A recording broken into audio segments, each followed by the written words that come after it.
It releases OH minus ions in aqueous solution. It releases OH minus ions. Done. और It has bitter taste, very good. और soapy in nature, soapy in nature. Texture. हाँ फिर and it has pH level of 7 to 14. 7 to 14. Very good. Above 7 बोलो. No, Above not 7. 7 तो neutral हो जाएगा. Turns red litmus into blue. in aqueous solutions. Aqueous solution में. और ma'am Sareen test होते हैं. सारिन टेस्ट होते हैं. और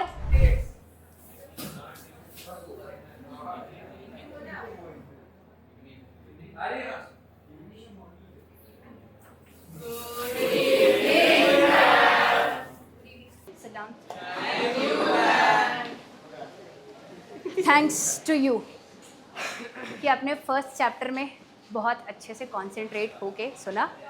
एंड आई होप कि सेकंड चैप्टर में थोड़ी एनर्जी बढ़ गई होगी. एसीज ऑन है. ठंड लग रही होगी. ठंड नहीं लग रही है. कुछ को लगा दे वो लग रही है.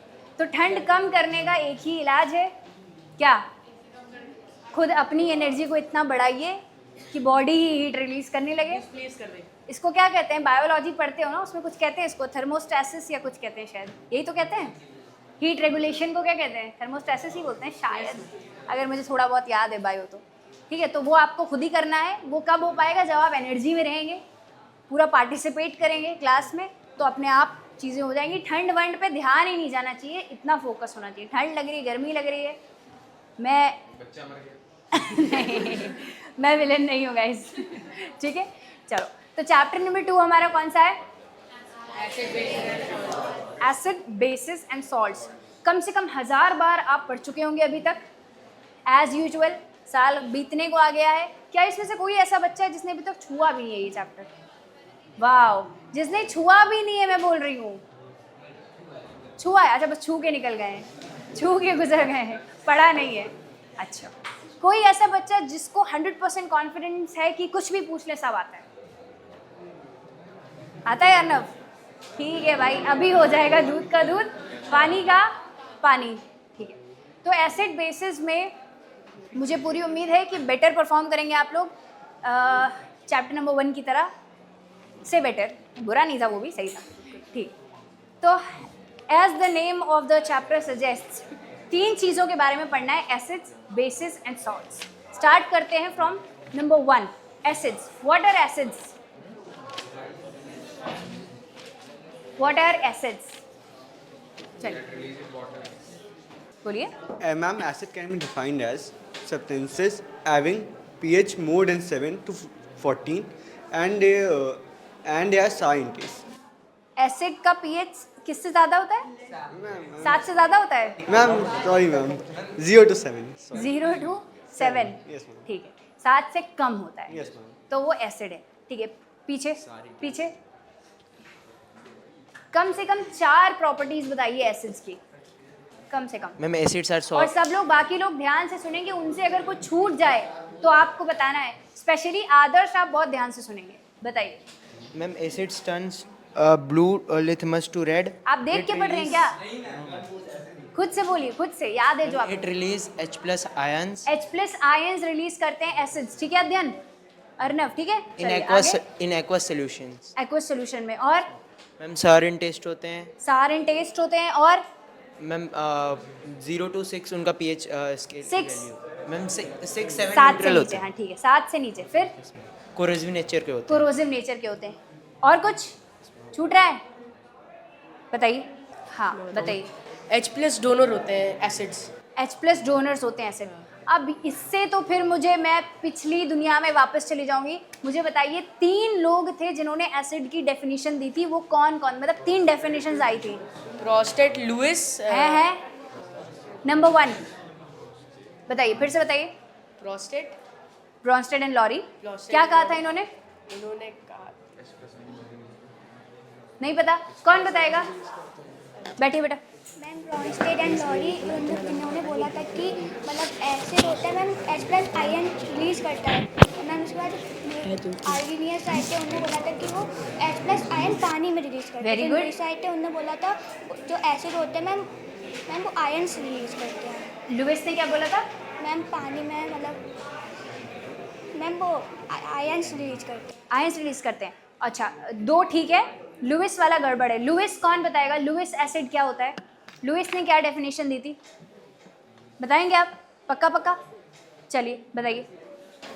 जो एसिड होता है वो इलेक्ट्रॉन डेफिशिएंट होता है और जो बेसिस होते हैं वो इलेक्ट्रॉन इलेक्ट्रॉन पेयर एक्सेप्टर्स, हाँ डेफिशिएंट होते हैं, इसीलिए इलेक्ट्रॉन पेयर एक्सेप्टर्स होते हैं लुइस एसिड्स। और लुइस बेसिस क्या होते हैं? जो इलेक्ट्रॉन पेयर डोनर्स होते हैं, लूज करते हैं। और आर्हीनियस और ब्रॉन्स्टेड एंड लॉरी के हिसाब से बेस क्या होता है? जो OH माइनस रिलीज करे। कहाँ? वाटर में। वाटर वाला स्पेसिफाई किसने किया था? आर्हीनियस।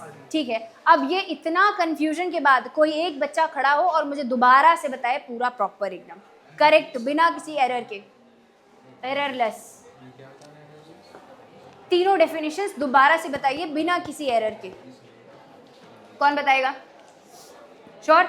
चलिए खड़े होइए, फिर से ट्राई करिए। Very good. Ma'am Bronsted Lowry ने बताया था कि जो एसिड्स होते हैं वो H+ आयन रिलीज करते हैं और जो बेस होते हैं वो OH रिलीज करते हैं। ठीक है। और जो मतलब आर्गेनियस थे उनने बोला था जो H+ आयन वो वाटर में रिलीज करते हैं और OH जो बेस होता है वो वाटर में रिलीज करता है। ठीक है। और उसके बाद जो लुइस थे उनने बोला था पेयर ऑफ डोनर्स होते हैं। क्या?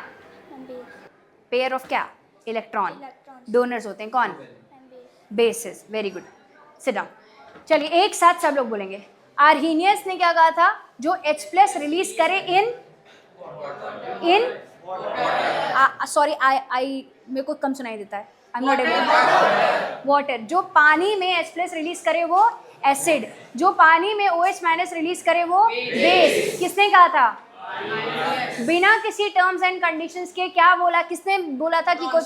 ब्रॉन्स्टेड एंड लॉरी ने क्या कहा था? कि जो H+ रिलीज करे वो एसिड, जो OH माइनस रिलीज करे वो बेस। लुइस ने क्या कहा था? इलेक्ट्रॉन पेयर डोनर कौन है? एक्सेप्टर कौन है? एसिड। तो ये तीन डेफिनेशंस आई थी एसिड्स एंड बेसिस की। तो जब हमने डेफिनेशन समझ ली तो अब हम हर चीज को तरुण चख के तो बताएंगे नहीं कि लाओ चख के देखें एसिड है कि बेस। कोई ऐसा बच्चा चखता है बैठ के? लैब आज है नहीं यहाँ पे। अच्छा ठीक है, कोई कौन है वो? कौन है वो? हितार्थ। अच्छा वो चखता है, ठीक है।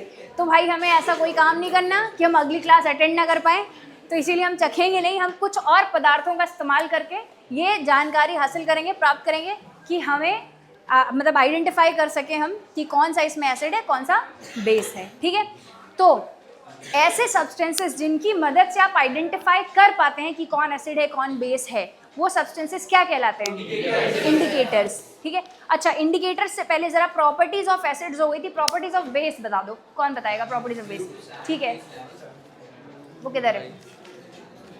अर्नव, पास इट। 5 बतानी है आपको। वेरी गुड, एकदम लाउड एंड क्लियर वॉइस में with full energy. Number 1, It releases OH minus ions in aqueous solution. it releases OH minus ions. Done. और It has bitter taste, very good, और soapy in nature, सोपी in nature, texture. हाँ, फिर and it has pH level of 7 to 14. 7 to 14, very good. Above 7 बोलो, Above not 7। 7. 7 तो neutral हो जाएगा। Turns red litmus into blue. ठीक है, और 5 are done. कोरोसिव के बारे में क्या? Mildly corrosive. इसको क्या कहते हैं? माइल्डली कोरोसिव के लिए एक टर्म है, वो टर्म क्या है? माइल्डली कोरोसिव के लिए एक टर्म यूज करते हैं हम लोग, वो टर्म क्या है? कॉस्टिक। याद आया? याद आया कि नहीं? कॉस्टिक का मतलब होता है माइल्डली कोरोसिव। ठीक है, The bases which are soluble in water known as alkalis. Very good, बहुत बढ़िया। बैठिए, बहुत बढ़िया। पहला जवाब है दिन का, लेकिन बहुत बढ़िया जवाब दिया। Very good. ठीक है, तो ये हो गए हमारे properties of acids and bases. अब आ जाते हैं वापस इंडिकेटर्स पे। तो इंडिकेटर्स क्या है हमारे? वो सब्सटेंसेस जिनकी मदद से हम आइडेंटिफाई करते हैं कि the given substance is an acid और अ बेस। अच्छा, तो इंडिकेटर भी, उसके भी कैटेगरीज हैं, उसके भी क्लासिफिकेशंस हैं। तो अगर हम कलर के बेसिस पे बात करें कि चेंज इन कलर के बेसिस पे अगर हम क्लासिफिकेशन ऑब्जर्व करें तो there are 2 types of indicators, natural and synthetic. Natural indicators on the basis of color are how many? Number 1, number 2, number 3, number 4, red cabbage, ठीक है. लिटमस क्या है? What is litmus? Where is it extracted from? One by one, raise your hands and tell me the answer. Like in full detail. Little bit of biology also you can include. Who will answer? What is litmus? Where is it obtained from? Anyone? Come on. You want to say? All right. Pass on the mic to him.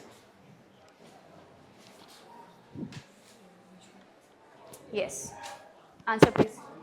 It is a natural indicator that is extracted from lichen, a division of Enough. thalaphoid, and it has a neutral color of purple. Very good. It turns when acid is there, it's turned into red, and when base is there, it's turned into blue. There are so many breeds of lichens, no? Blue litmus is obtained from a specific breed and the red is obtained from another breed. ठीक है, correct. Sit down. तो ये हो गया आपका lichen की कहानी. तो turmeric, then litmus, then China rose, and then red cabbage. These are the 4 natural indicators. What are the synthetic indicators based on the color? Methyl orange and phenolphthalein. Is there anybody who can tell me the change in color of phenolphthalein and methyl orange in acids and bases? Acids and bases. Okay, please pass on to him. Arnav?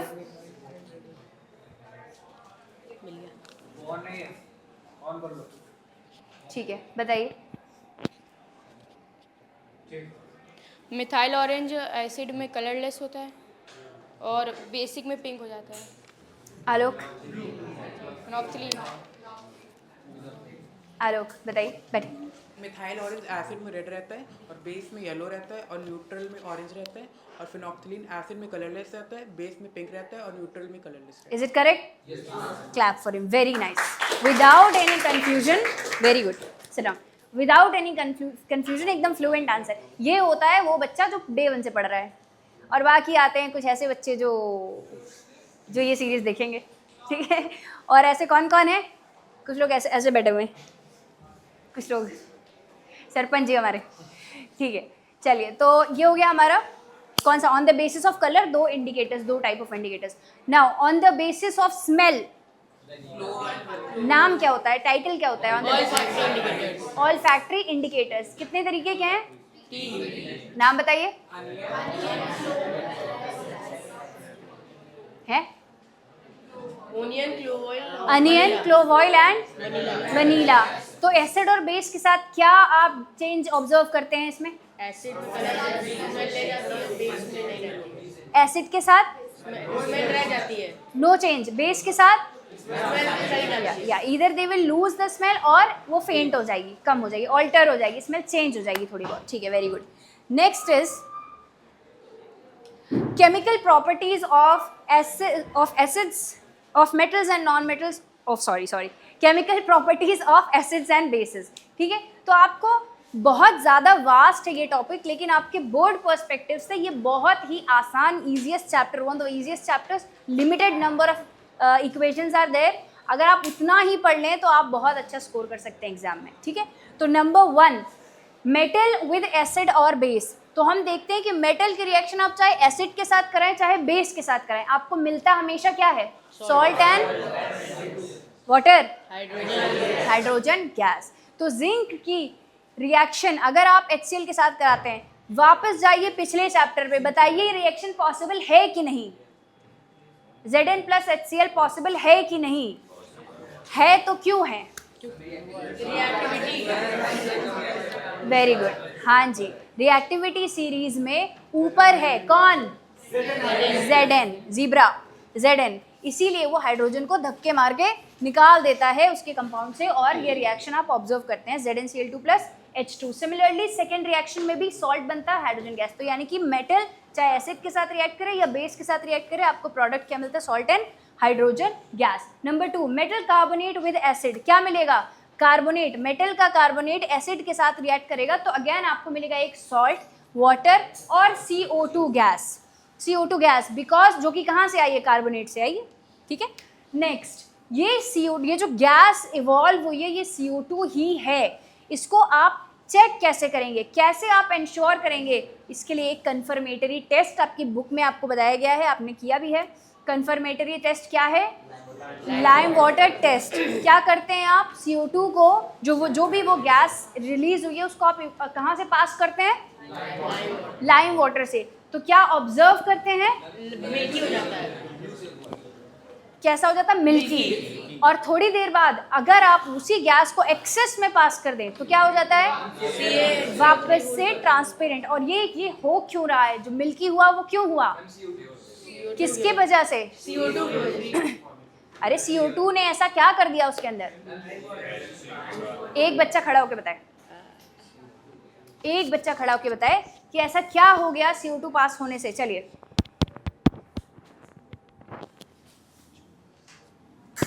हाँ बताइए। Calcium carbonate बन गया जो कि insoluble होता है water ठीक है, में, तो very good। प्रेसिपिटेट के फॉर्म में हल्का मिल्कीनेस अपीयर हाँ। होती है और एक्सेस में पास कर देने से मैम वो वापस से कैल्शियम बाइकार्बोनेट, हाँ, हाइड्रोजन कार्बन कार्बोनेट बना लेता है जो कि सॉल्युबल होता है। सॉल्युबल होता है, इसीलिए आपको वापस से ट्रांसपेरेंट सोल्यूशन मिल गया। Very good.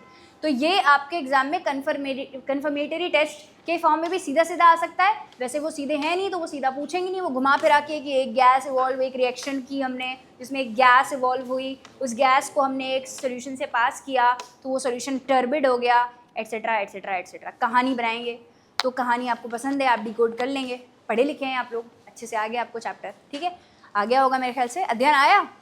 ठीक है, चलिए, आपको तो इसमें फुल मार्क्स भी मिले थे मुझे लग रहा है। चलिए, तो CO2, अब ये मुझे बताओ, CO2 को अगर आपने NaOH के साथ मिक्स किया तो आपको ये मिल रहा है Na2CO3 और वाटर, यानी एक सॉल्ट और वाटर मिल रहा है। क्यों? CO2 की रिएक्शन जब आपने कराई, CO2 की रिएक्शन जब आपने NaOH के साथ कराई तो आपको सॉल्ट एंड वाटर क्यों मिला? तो एसिड कहाँ है? इसमें तो बेस दिख रहा है, एसिड कहाँ है? मतलब एसिडिक इन नेचर। क्यों क्यों? ऑक्साइड। किसका? कार्बन क्या है? Very good. तो ऐसे बोलो ना, मतलब मेरे को पूछना पड़ता है कि क्यों क्यों क्यों, तब जाके हम रूट पे पहुंचते हैं। बट ठीक है, नॉन मेटालिक ऑक्साइड है, carbon is a non metal, non metallic oxides are acidic in nature, hence when they react with the base they give salt and water. ठीक है, तो ये रिएक्शन बहुत ही लल्लू सी है, ये आपको आती है। ये यहाँ से हमने कंक्लूड किया acid and base give salt and water. ठीक है, इतना क्लियर है? आगे बढ़ते हैं भाई। एसिड और बेस इन वाटर, पानी में जब आप लोग डालते हैं एसिड और बेस को तो हम बोल रहे हैं पानी में डालने पे या किसी भी सॉल्वेंट में डालने पे H+ रिलीज करता है एसिड। ठीक है, तो चलो पानी की बात कर लेते हैं। पानी में डालने पे H+ रिलीज करता है एसिड। क्यों रिलीज करता है acid? H+, HCl, let us be very specific. HCl को जब आपने पानी में डाला तरुण, और हाँ बताइए, H+ क्यों रिलीज किया HCl ने पानी में डालने पे? कौन बताएगा? कौन बता रहा भाई? अनिकेत बताइए। कि वो अपने आयंस में ब्रेक हो जाता है एक्वस मीडियम में। क्यों? बॉन्ड्स ब्रेक हो जाते हैं। क्यों? कौन देगा मेरे क्यों का जवाब? क्यों? वो तो जब H+ रिलीज हो गया उसके बाद वो जाके पानी में चिपक जाता है और हाइड्रोनियम बनाता है। निकलता क्यों है, टूटता क्यों है? एक बात बता दो, तुम जीवन में हर काम तुम पढ़ रहे हो क्यों? एक मिनट बताओ, तुम पढ़ रहे हो क्यों? कहीं कोई दावत का कोई इनविटेशन आ जाता है घर में, क्यों जाते हो? क्यों जाते हो दावत में? खाना खाने, मालिक है ना, भूख, लालच, प्योर लालच। दुनिया में कोई इंसान, कोई ऐसा काम, इंसान हो या कोई भी, जो भी चीज़ है दुनिया में, हर चीज़ लालच पे चल रही है। दुनिया लालच पे टिकी है। आप लालची हैं, मैं लालची हूँ, ये भी लालची है, एसिड भी लालची है। खड़े होके बोलो अच्छे से एकदम। मैम क्योंकि वो जब वाटर में हाइड्रोजन के आयंस होते हैं, तो जब हम उसको वाटर को रिएक्ट कराते हैं तो वो उनके साथ एक मतलब उनके ग्रुप बना लेते हैं आयंस। नहीं, और कौन बताएगा? कम ऑन, किस बात की लालच है H+ को? क्यों वहां से H+ निकला? H को क्या ऐसी इनसिक्योरिटी हो रही थी एसिड के साथ कि उससे रहा नहीं गया वहां? HCl में H को क्या नुकसान हो रहा था, ये बताओ ना। कम ऑन, मैं पूरा आंसर बता दे रही हूँ, जल्दी बताओ। सेफ नहीं महसूस, अरे भाई क्यों? बताओ किस चीज को खतरा था, उसकी किस चीज को खतरा? क्योंकि वो सेटल नहीं हो पा रहा था क्लोरीन के साथ, इसलिए।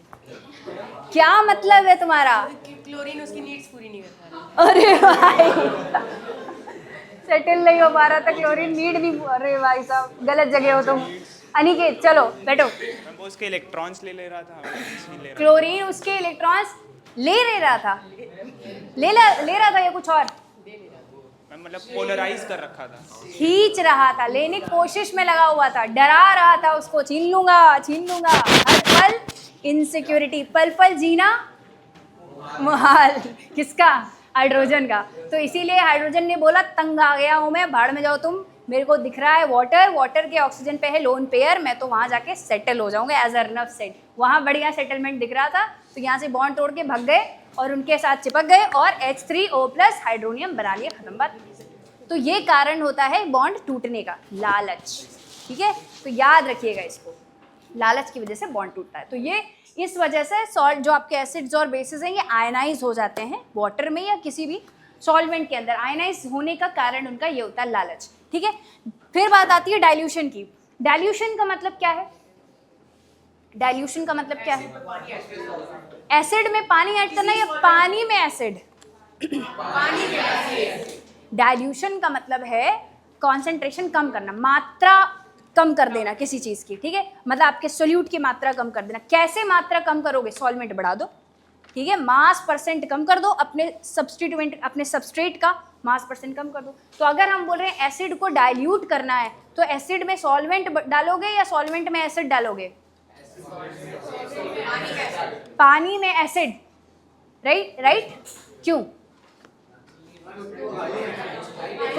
कौन हाथ उठाओ, पूरा एकदम A to Z एक्सप्लेन करो। चलिए दानिश भाई।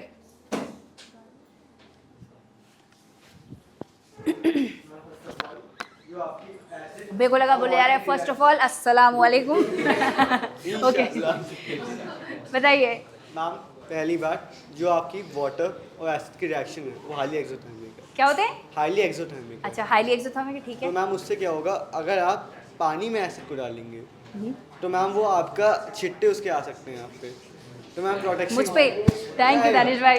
फिर तो इसलिए मैम हम लोग पानी में एसिड को डालते हैं और उसको मैम कौन से सीलिंग से डालते हैं जिससे कि जो आपकी हीट है वो एब्जॉर्ब हो जाए, क्योंकि मैम वाटर की प्रॉपर्टी होती है आपकी हीट को एब्जॉर्ब करने की। क्यों बच के निकल गया ये? इसको याद नहीं आ रहा, ये पतली गली से निकल लिया। बताओ वो प्रॉपर्टी का नाम नहीं याद आया तो सरल भाषा में बोल के निकल लिया। वो प्रॉपर्टी का नाम बताओ। क्या होता है? हीट एब्जॉर्बिंग कैपेसिटी होता तो ना, एक्सोथर्मिक तो है पर फिर क्या होता है? पीछे सही बता रहे हो दानिश भाई, बहुत बेहतरीन आंसर दिया। Specific heat. स्पेसिफिक हीट, और स्पेसिफिक हीट के आगे एक और वर्ड था, specific heat of capacity. Specific heat बोलो फिर से। स्पेसिफिक हीट उसके हीट का वाटर की specific heat capacity is the name of the property. अब ये होता क्या है? कितना ले सकता है? सही से बताओ ये क्या बिना है? अपना स्टेट चेंज किए कितनी हीट एब्जॉर्ब कर सकता है? क्या? बिना अपना स्टेट चेंज किए कितनी हीट एब्जॉर्ब कर सकता अरे है? भाई साहब ये तो लेटेंट पहुंच गए तुम। नहीं कुछ और।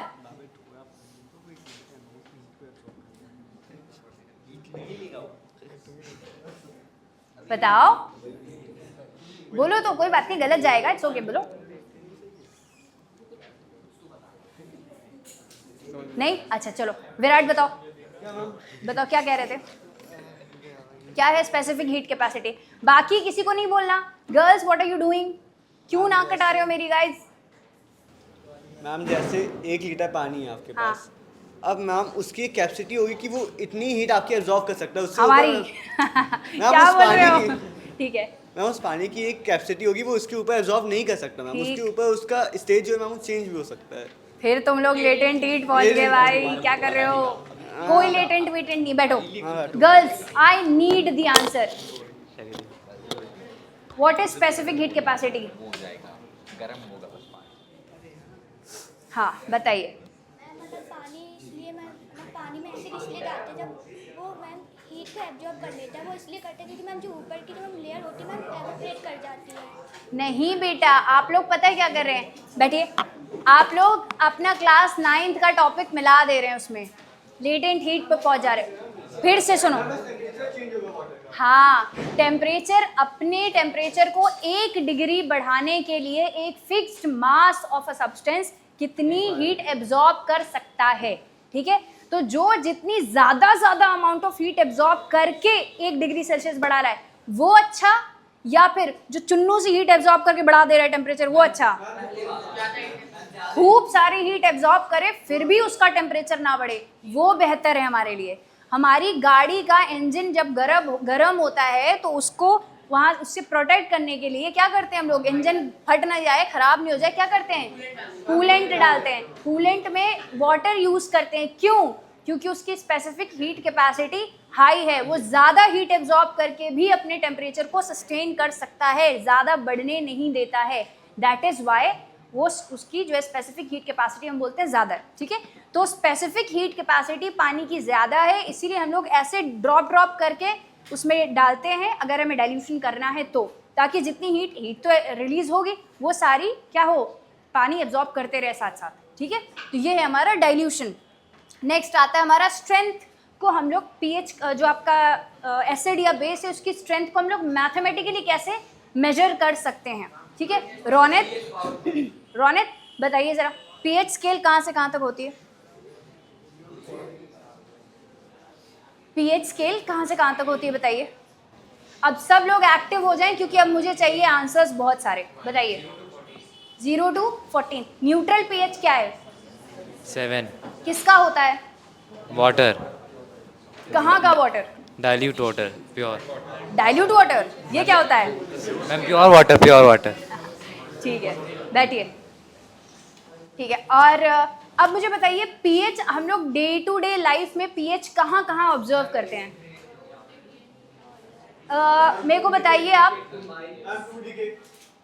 टूथ डिके, चलो टूथ डिके में पीएच का रोल एक्सप्लेन कौन करेगा?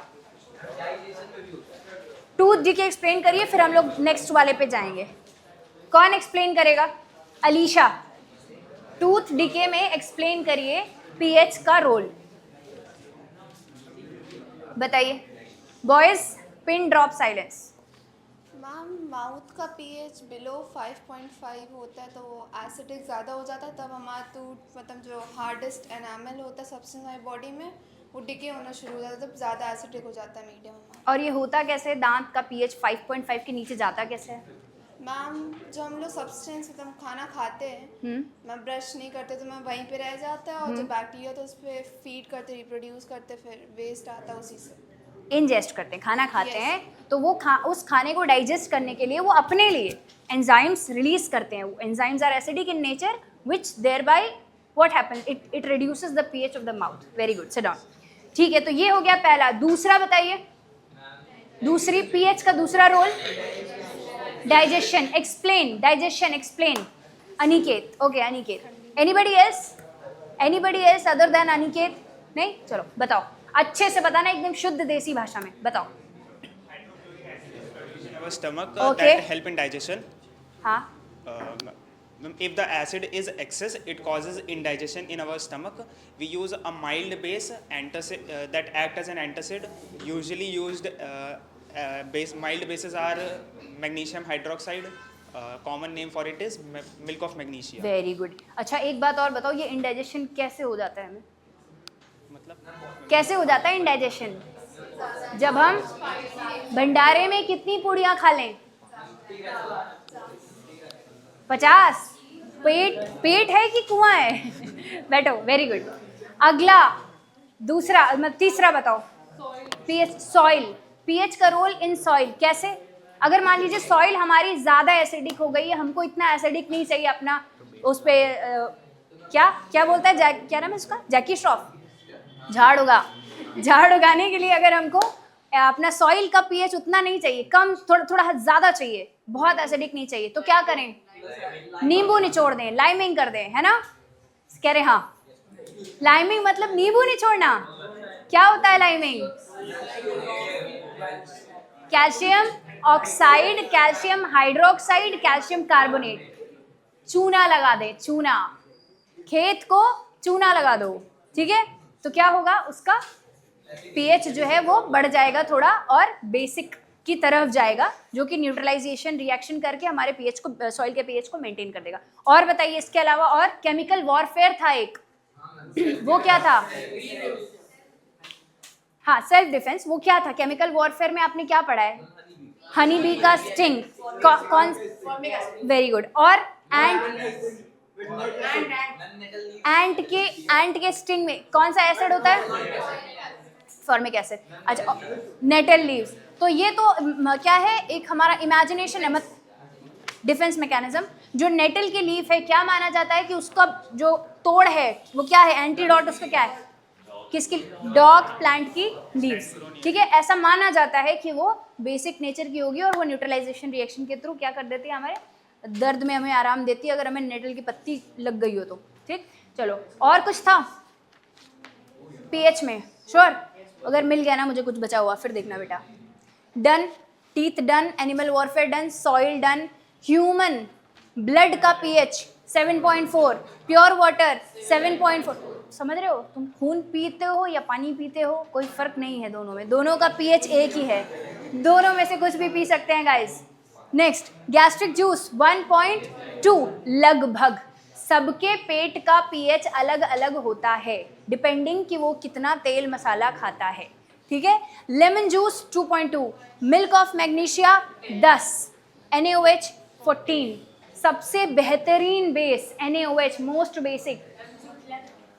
क्या खिला दो, पेट की हालत ठीक हो जाए, न्यूट्रलाइजेशन रिएक्शन हो जाए, कोई दिक्कत नहीं, ठीक है। सॉल्ट, अब सॉल्ट पे आते हैं। तो सॉल्ट क्या होता है बेटा? एसिड प्लस बेस को मिला के सॉल्ट एंड वाटर बनता है। तो सॉल्ट को अगर हम ध्यान से देखें, NaCl, सॉल्ट को अगर हम ध्यान से देखें तो उसमें आयनिक बॉन्ड होता है एक। अच्छा, आयंस बोलो या रेडिकल बोलो, ठीक है, दोनों एक ही बात है, हमने क्लास 9th में पढ़ा है, आयंस और रेडिकल्स देखिए। तो आयंस में जो पॉजिटिव वाला आयन है उसको क्या कहते हैं? कैटायन, नेगेटिव वाले को एनायन। तो पॉजिटिव वाला कहाँ से आता है, बेस से या एसिड से? बेस से। NaCl में Na प्लस कहाँ से आता है? NaOH से। NaOH क्या है भाई? बेस है भाई, बेस, ठीक है। तो बेस से आया। Cl माइनस कहाँ से आया? एसिड से आया, ठीक है। तो एक एसिड से आया, एक बेस से आया, दोनों को मिला के सॉल्ट बन गया, ठीक। तो हम कहते हैं कि एक सॉल्ट के दो पेरेंट होते हैं, एक मम्मी एक पापा। एसिडिक पेरेंट है ना, पेरेंट रेडिकल, दोनों रेडिकल के पेरेंट्स, एक एसिडिक होता है, एक बेसिक होता है, ठीक है। और अगर ध्यान दो, अगर एसिड और बेस दोनों बराबर की टक्कर का था, दोनों ही स्ट्रांग था या दोनों ही वीक था, तो हमारा जो सॉल्ट है वो न्यूट्रल सॉल्ट बनता है, ठीक है। अगर हमने जो हमारा सॉल्ट है वो स्ट्रांग एसिड और वीक बेस को मिला के बनाए तो सॉल्ट कैसा बनेगा?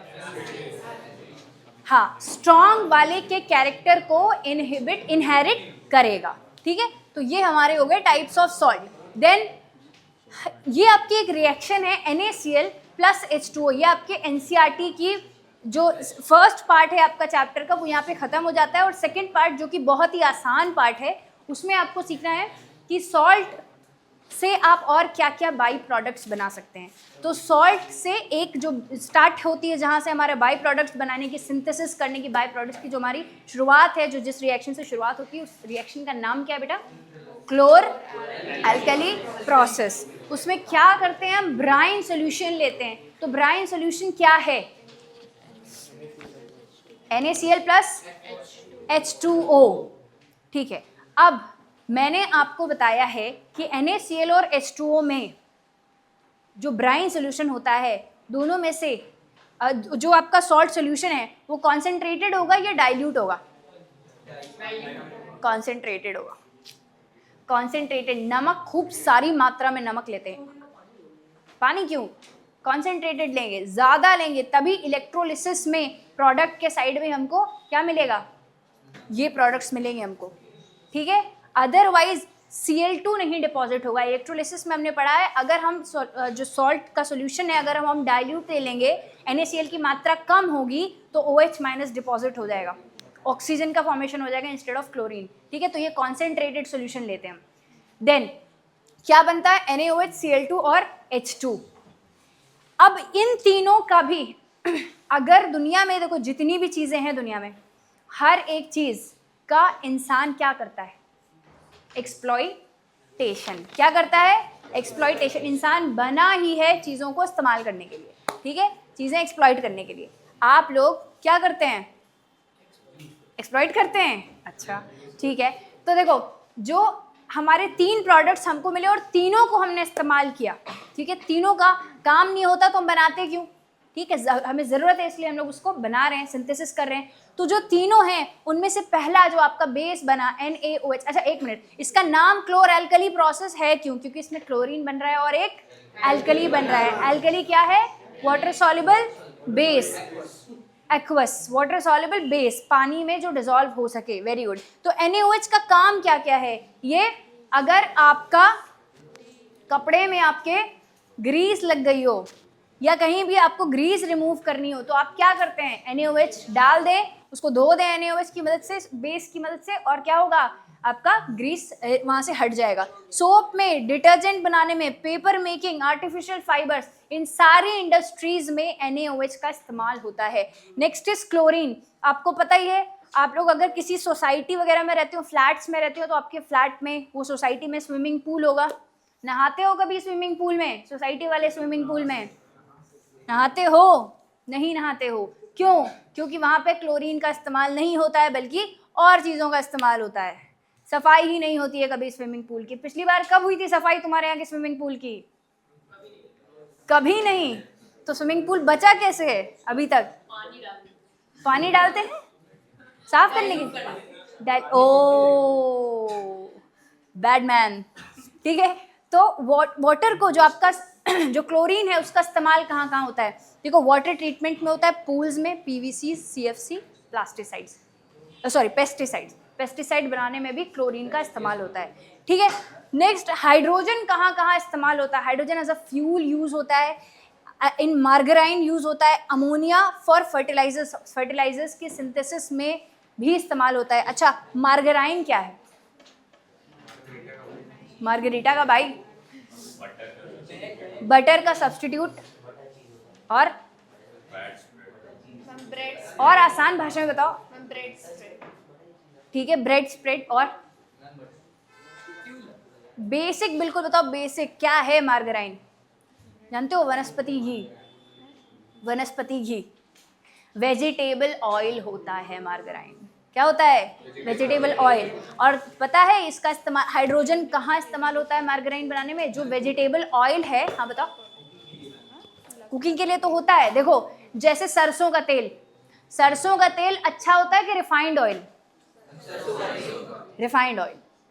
पूड़ियाँ तलनी हो किस में तलते हो, सरसों के तेल में कि रिफाइंड ऑयल में, रिफाइंड में। बहुत घातक है, आपने चिप्स के पैकेट में लिखा रहता है it contains unsaturated fatty acids, पढ़ा है, तो अनसैचुरेटेड बढ़िया है खाने के लिए कि सैचुरेटेड,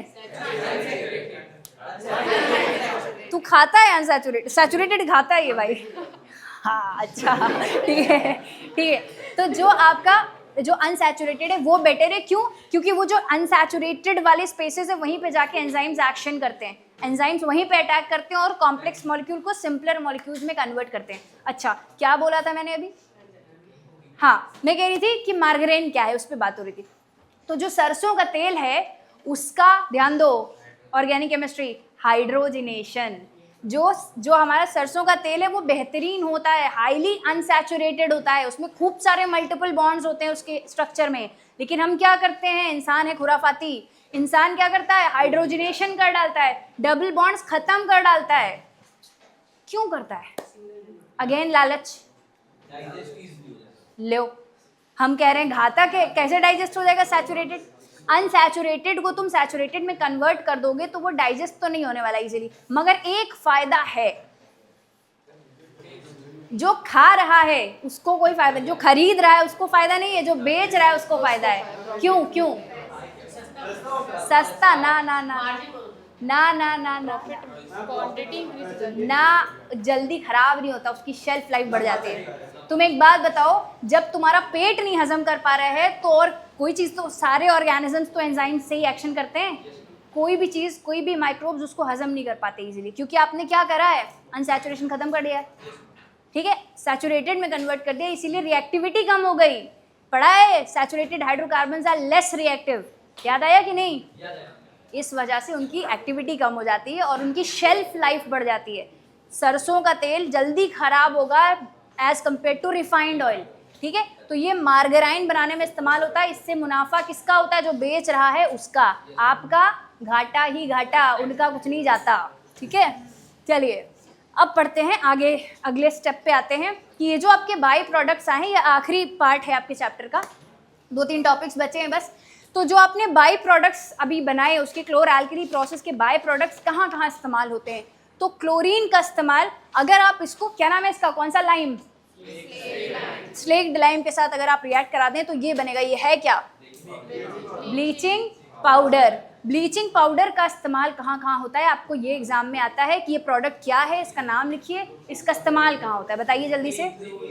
क्लींजिंग एजेंट और ब्लीचिंग एजेंट, पेपर इंडस्ट्री, कपड़ा साफ करने में इस्तेमाल होता है। डिस्क्लेमर अलर्ट, कृपया खाली सफ़ेद कपड़े धोएं इससे, वरना जो आपका रंगीन कपड़ा है वो उजाला सुप्रीम हो जाएगा, हाँ फेड हो जाएगा। नेक्स्ट आपका है NaCl प्लस H2O। बेटा इसी सॉल्ट सोल्यूशन में अगर आप CO2 डाल दें और अमोनिया डाल दें तो CO2 कहाँ से लाओगे? सांस लोगे, सांस छोड़ोगे उसके अंदर, CO2 निकालोगे, CaCO3 की थर्मल डिकम्पोजिशन से जो CO2 निकली है वो यहाँ इस्तेमाल होगी और क्या बनेगा, NaHCO3। इनका नाम क्या है? Baking soda plus NH4Cl। Baking soda को अगर आप हीट कर दें तो क्या बन जाता है? तुमने मुझसे गलती करवाई है क्या? नहीं, Na2CO3।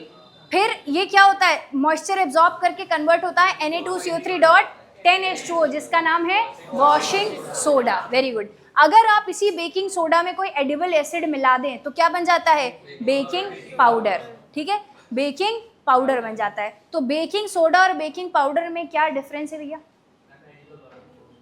इस्तेमाल बता दो, यूजेस बता दो, बेकिंग सोडा का यूज बताओ। और सोडा फायर एक्सटिंग्विशर्स में इस्तेमाल होता है। फर्क क्या है, किस तरह के खाने में बेकिंग पाउडर पड़ता है और किस तरह के खाने में बेकिंग सोडा पड़ता है? जब आप एडिशनली कोई एसिड नहीं डालना चाहते हैं, कुकिंग में तो दोनों यूज होता है भाई मेरे, ठीक है। अगर आप एसिड नहीं डालना चाहते, एडिशनली मीठी चीज़ बनाना चाहते हैं कोई, बेकिंग पाउडर इस्तेमाल करते हैं। क्यों भैया? उसमें ऑलरेडी आपने एसिड डाल के ही बनाया उसको, अब आपको एक्स्ट्रा नहीं डालने, लाउड करने की ज़रूरत नहीं है एसिड को, ठीक है। लेकिन अगर कोई ऐसा चीज़ बना रहा है जिसमें भर भर के एसिड डालो, कोई मसला नहीं है। क्या, जैसे छोले में पड़ता है कि भटूरे में पड़ता है? मैं तो छोले में भी डाल देती हूँ जल्दी गलाने के लिए। क्यों छोले में नहीं पड़ता? तुम लोग क्या सोडा, हम तो पकौड़ी में डाल लेते हैं, मेरी मर्जी, वो तेल पी जाती है बहुत ढेर सारा। अगला, अच्छा अगर आपने, सुनो बेटा, कॉन्सेंट्रेटेड H2SO4 में आपने स्लेक्ड लाइम मिला दिया तो क्या बनता है? CaSO4, calcium sulphate. Calcium sulphate को थोड़ा सा हीट करें और क्या करें, हीट करें नहीं सॉरी, क्या करें इसमें थोड़ा सा वाटर ऑफ क्रिस्टलाइजेशन, कितना, 1/2 मोल वाटर ऑफ क्रिस्टलाइजेशन अगर इसके अंदर आ जाए तो इसका नाम क्या हो जाता है? और POP। अगर आप इसमें 1.5 मोल ऑफ वाटर और ऐड कर दें तो क्या बनता है? जिप्सम। इसका उल्टा चलें, अगर आप जिप्सम को हीट करें 100 डिग्री सेल्सियस तक तो किस में कन्वर्ट होता है? और अगर 100 डिग्री सेल्सियस से ऊपर हीट कर दें तो CaSO4 मिल जाता है, जिसे हम क्या कहते हैं? Dead burnt plaster, dead burnt plaster, ठीक है। आगे बढ़िए, वाटर ऑफ क्रिस्टलाइजेशन, ये हमारा आज का लास्ट टॉपिक है। वाटर ऑफ क्रिस्टलाइजेशन, कुछ कंपाउंड्स के आपको इनका नाम याद करना है और इसमें कितना कितना वाटर ऑफ क्रिस्टलाइजेशन, कितने मोल्स वाटर ऑफ क्रिस्टलाइजेशन है, बताइए। CaSO4.5H2O, blue vitriol CaSO4.12H2O, POP CaSO4.2H2O, FeSO4.7H2O, green vitriol. Next ZnSO4.7H2O, white vitriol, MgSO4.7H2O, Epsom salt, NaSO4.10H2O, Glauber salt, Na2CO3.10H2O, washing soda. याद रखना ये सब, ठीक है। तो ये आपका चैप्टर हो गया ख़त्म। आपको यूजेस पढ़ने हैं, थोड़े थोड़े आपको यूजेस पढ़ने हैं। जो जितने भी हमने बाई प्रोडक्ट्स अभी डिस्कस किए उन सब के आपको दो यूजेस भी अगर आप याद करके जाते हैं एग्जाम में तो आपका अच्छा खासा, मुझे नहीं लगता आपका कोई भी क्वेश्चन रॉन्ग होगा, ठीक है। अब मुझे ये बताइए आप में से कितने लोग कॉन्फिडेंट हैं कि आपका एग्जाम में केमिस्ट्री में फुल स्कोर आ जाएगा? कितने लोग कॉन्फिडेंट है फुल आ जाएगा? आ जाएगा, वेरी गुड। मैं जितने लोगों ने हाथ उठाया है मिलूंगी आपसे एग्जाम के बाद। आएंगे भी, आते भी हैं आप लोग, बड़े बढ़िया लोग हैं, एकदम पढ़ाई लिखाई करते हैं, ठीक है। क्या कोई ऐसा बच्चा है जिसको समझ में नहीं आया या अभी भी दिक्कत हो रही है कहीं? ठीक है, अब आपको इसको रिवाइज करना है बेटा, क्वेश्चंस प्रैक्टिस करने हैं जितने कर सकते हैं एग्जाम में, ठीक है। और आई एम सो श्योर कि आप अच्छा परफॉर्म कर लेंगे। All the very best to you. आगे हम लोग अगला चैप्टर, 2 चैप्टर्स हमारे बचे हैं केमिस्ट्री के। नेक्स्ट टर्न पे हम लोग 3rd चैप्टर करेंगे जिसका नाम है metals and non metals, and the last chapter carbon and it's compounds, ठीक है। चलिए, थैंक यू।